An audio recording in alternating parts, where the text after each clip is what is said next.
Bwana Yesu asifiwe. Amen. Samahani, nitaanzia nyuma kidogo. Amen. Nashukuru. Japo sielezee kwamba amepona au hajapona. Amen. Ayo. Sijajua mwaka gani. Nilikuwa nakaa hapa. Samahani ya wapendwa. Mimi mwanzo kabisa nilikuwa nakaa hapa. Yaani watu tunaishia hapa. Sio, mnanielewa? Ndio. Yaani mtu wa mwisho katika kanisa hili alikuwa anakaa hapa. Nakumbuka. Mchungaji anasimama hapa. Ni kweli. Nimeanza kuelewa. Sio, mnanielewa? Yaani mimi nilikuwa hapa wa mwisho hapa. Nakumbuka. Huyu ndo mchungaji. Lakini leo nashangaa. Mimi nakaa kule. Sio, mnanielewa? Siku ya kwanza mke wangu aliniambia twende kanisani kwa madam. Siku ya kwanza kabisa. Amen. Nilipofika nilipaki gari kule chini. Ninajisikia aibu, naenda kanisa gani? Palikuwa kuna mkutano, sijui madam anakumbuka. Nakumbuka. Bwana Yesu asifiwe sana. Amen. Mama, utakunywa soda. Yes. Kulikuwa na mkutano, walikuja wahudumu kutoka wengine Dodoma. Ndio siku yangu ya kwanza. Nilikaa pale nje pale. Wakaniletea kiti. Watu wako sijui 6 sijui 7. Kama mkutano fulani hivi. Naona kwa mama ambaye naona kama ananichelewesha, nakuja nifanye nini kwenye hiki eneo? Ile kanisa kule tulikotoka nayo kule. Kweli nilikaa kinyonge, mkutano kameisha, nikaondoka. Nikaanza kama kunogewa, Jumapili nyingine tena nikaje. Ndio nasema kwamba nilikuwa nakaa hapa, wamefagia Eneli, amefagia, amenyunyizia maji. Eneli mchungaji amesimama hapa. Maji yalikuwa yananyunyizwa, maana ilikuwa udongo. Mbali sana hapo nikumbusha. Mimi mchungaji anajiuliza ninafuata nini huko? Yaani nilikuwa najiuliza, sielewi. Tuko wachache, alafu sielewi watu watakuja. Jumapili nyingine tena nakuja. Jumapili nyingine nashangaa narudi nyuma. Tunanunua viti kimoja. Tulikuwa tunanunua kimoja. Yaani akija mmoja tunanunua kimoja. Ndio. Akija wa pili kakiti kingine. Leo hii napenda kuzungumza ndugu zangu. Sikupenda kuja, sijui ameniita nifanye nini. Leo hii tumejaa.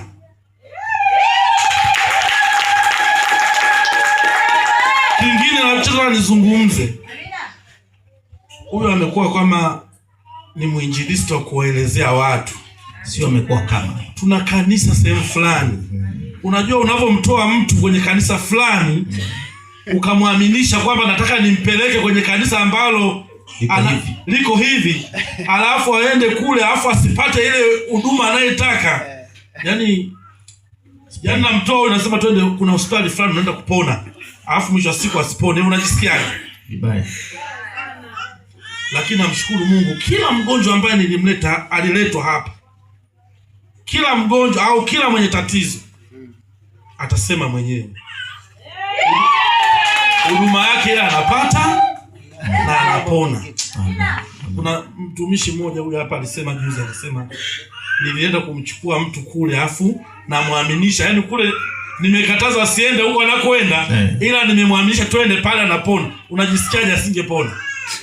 Amepona, nikatana njiani sasa hivi nasema kanisani, anasema naenda huku, ila anatembea kabisa. Anatembea. Tunachozungumza uponyaji. Ndugu zangu, napenda kumshukuru sana Mungu.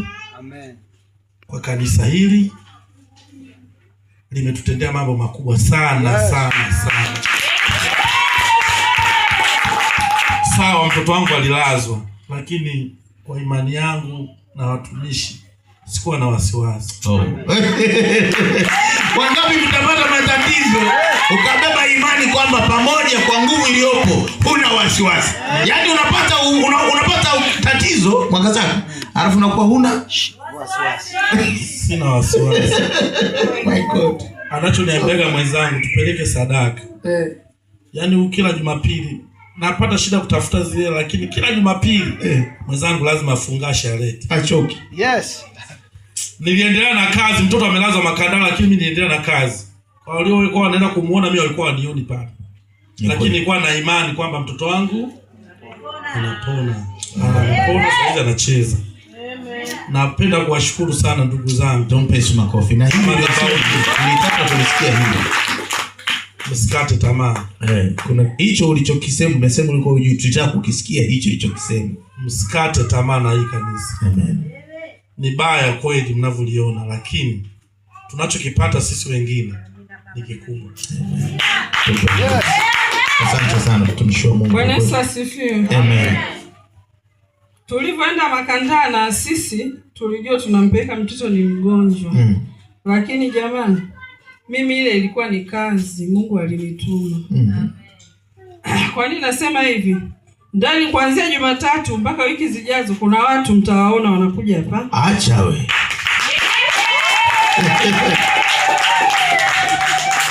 Kuna watu walikuwa wamekata tamaa, wamevunjika mioyo. Mimi nipo na mtoto, unakuta mtu anakufuata. Anaanza kujielezea, naomba unisaidie. Sasa nasema Mungu, kuna nini umeweka kwangu? Ndio. Tumelazwa watu zaidi ya 10. Kwa nini kila mtu ananifuata mimi? Sasa hawa mimi nawasaidia nini? Mimi sio daktari, mimi sio nesi. Lakini mimi naambia tu unaamini Mungu. Mtu anasema naamini Mungu. Naambia sawa basi nipe mtoto. Namwombea mtoto, nasema nakupa namba ya mtumishi. Amen. Unakuta na yeye yani bila unapomwombea mtoto kuna kitu anafunguka. Amen. Na naamini na wengi wamempigia mtumishi. Oh, hallelujah. Hadi akawa ananiuliza, "Nyie huko mnaumwa au mnafanya nini?" Nikamwambia kwa nini? Akasema kazi unayoifanya inaonekana, hata mimi huku silali. Nikamwambia basi ni Mungu mimi alinituma nije huku kwa njia kwamba mtoto anaumwa, lakini jamani mimi nilienda kufanya kazi. Nikukumbushe kitu kimoja. Wakati hujamalizia. Ndio maana mtumishi amesema sijui amepewa ni kama nimemwambia badilishe. Sio tu kama. Badala sio kwamba Mungu anawatumieni ninyi pia kwa ajili ya kazi ya Mungu kwa nafasi tofauti. Kuna mahali fulani leo Sylvester anambia mahali hapa iko nguvu kubwa. Ikiwa mtu anaweza kutumia nguvu ile kuifanya kwa mahali fulani Mungu anaonekana. Utakumbuka kuna wakati ukaniambia nimeonyeshwa roho ya ajali tena inamhusu mwalimu. Unakumbuka? Wakati huo nikakwambia waweza kuambia walionyeshwa kuhusu roho ya ajali iliyoko. Wanaweza kukombolewa. Sifahamu chochote kilichoendelea. Lakini kwa sababu Mungu anapenda saa zingine kuutimiza unabii ili uchue Mungu anaposema siku nyingine usichezee, kuna kitu kinatafutwa. Kama mlimzuia kwa mtu sijui kama, lakini roho kwa walimu wenzio ya ajali uliiona na ukaniambia. Nikamwambia haina mbadala, ni kwamba ndio hivyo roho ya ajali iko kwa walimu wenzio. Anasifiwe. Nafikiri punde sipunde nilikuwa shuhuda, niliambiwa basi mwalimu mwenzenu mfanyakazi na mtoto wake wote wamegongwa, wamepata ajali. Na nilikuwa miongoni shuhuda, mkuu wa shule anapiga simu, niko naye na tukakutana usiku huo. Nikamwambia Mungu ape neema, bahati nzuri shuleni mambo mengi ya kuexpose kuhusu hata watumishi wako ambao wanakutwa na mambo mazito hapo. Haya mambo yameonekana kwamba kuna jambo baya linawakuta hapo la mauti, la ajali. Wengine pengine watakuwa wamefuata maana watumishi waliona, nikamwambia waambieni bwana, jamani kuna kitu kinazurura. Inakuwa kama mwizi anayezunguka kwenye mtaa kutafuta kuiba. Alitaka kuiba hapa, anakuta mlango umefanya nini? Sasa anataka kuiba. Anaangalia, akiona hapa pana nafasi, basi niibe hapa. Ndio kilichotokea kwa wenzetu. Ile kitu kimetafutwa kwa muda mrefu kiende kwa nani? Watu wa Mungu wameona. Kuna roho ya mauti inazunguka hapa. Hiyo ndio kusema kwamba Mungu anaweza kuzungumza na ninyi kwa habari ya mambo hata ya wenzenu. Msisite mnapokuwa na uwezo wa kuwasaidia. Si tu kwamba mnaifanyisha, lakini Mungu anazungumza na ninyi. Amen. Ndio mwanangu. Kwa hapo niishia, unijazie kwa mwenzangu. Ndio. Alivyokuwa anaelezea historia ya nyuma. Naamini kuna wanawake mko hapa mkiwaambia waume zenu kanisani wanakataa au kuna masharti wanawapa. Yaani msikate tamaa. Kama anakataa au kuna masharti anakupa, wewe nenda naye taratibu. Mimi jamani haikuwa rahisi. Mwanzo alikuwa ananiambia gari haina mafuta. Naambia sawa, tuweke ya shilingi ngapi? Kunaweza kuwa kuna mafuta, muda mwingine anakukomesha, weka 30,000. Na mimi kweli na hesabu hela nampa, weka mafuta sababu si ni mafuta. Lakini kanisani tunaenda, weka mafuta. Lakini jamani tulipofikia leo, yani ikifika Jumamosi anaanza kuwa mkali, anapiga simu, jiandaeni, mimi kesho sitaki kuchelewa kanisani. Yani na akirudi jioni kabla hamjalala, yani anahakikisha maandalizi yako vizuri, asubuhi tunawahi. Mtumishi wa Mungu aliyefanya kazi yule alikuwa anaitwa Sauli. Si ndio alikuwa mpinzani zaidi. Lakini kumbe Mungu ndo ana mission naye. Kumbe Mungu ndo anataka mkomboe huyo. Na kisha mkomboa anataka Mungu amtumie huyo kuliko wote. Na sasa yule aliyekuwa anapinga ndiye anaonekana kwenye Biblia ndiye mtumishi aliyemtumikia Mungu kuliko kaandika habari ya Mungu kuliko wengine wote. Na ndiye tunayemheshimu mpaka leo. Tunamkumbuka huyo. Leo hawa ndio watumishi wa Mungu. Amen. Ambao wao kupitia pia hao wengine wanapata kubarikiwa. Lakini mtu akikupa ushuhuda tumrudishe nyuma, utasema ndo anachokuambia. Ushuhuda wa nyuma ukimwangalia atakwambia yeye mwenyewe amesema hata gari yangu nilikuwa naweka huko. Anakuja kunisumbua. Bwana Yesu asifiwe sana. Hakuwa yeye tu. Hata mimi nilikwambia kuleta pesa hapa kulikuwa ugomvi. Umenielewa? Ukikana atakwambia labda kama kipindi tungeweza kuelekea kuachana ni kipindi cha pesa kuzimwaga hapa. Amen. Wewe mtu unafika kule, nyumba haijafanywa finishing. Tumeka unasema pesa tunataka tupeleke huko. Kivipi yani? Mimi nikasema hii mambo ya kichai haiwezekani. Bwana sifiwe. Nilikuja naangalia uwanja huu nazunguka. Wewe bwana usuli kwepo. Utakuli niona siku chache. Siku ya kuandikisha nilikuja. Sikuja.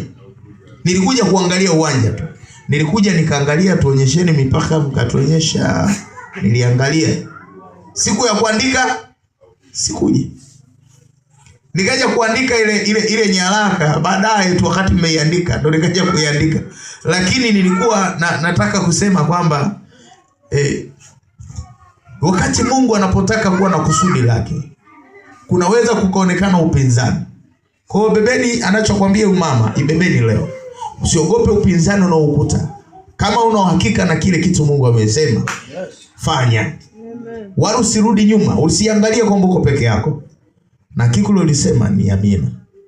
Tuwape makofi ya watumishi wa Mungu.